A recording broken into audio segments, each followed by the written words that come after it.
Dans le respect de son calendrier électoral, le bureau de la Commission électorale nationale indépendante a déposé lundi dans la soirée l'avant-projet de loi sur la répartition des sièges au ministère de l'Intérieur et Sécurité, une étape déterminante du processus électoral qui tourne définitivement la page de la révision du fichier électoral conduisant vers l'ultime étape de réception et traitement des candidatures. Selon les bureaux Kadima, cet avant-projet de loi a été adopté par l'Assemblée plénière en date du 21 mai dernier.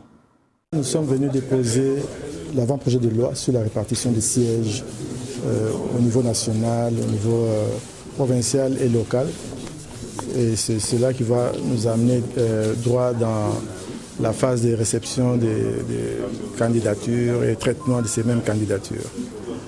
Donc on a déposé l'avant-projet pour que le vice-premier ministre l'amène au gouvernement, qui à son tour va l'acheminer au Parlement afin qu'une loi soit adoptée dans ce sens-là.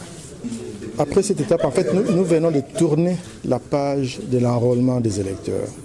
On connaît maintenant le nombre de personnes inscrites sur la liste.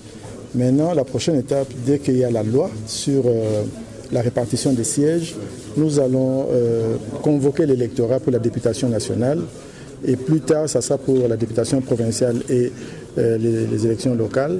Et enfin, le 1er septembre, ça sera pour le président de la République. Donc nous sommes vraiment dans la logique de réception des candidatures.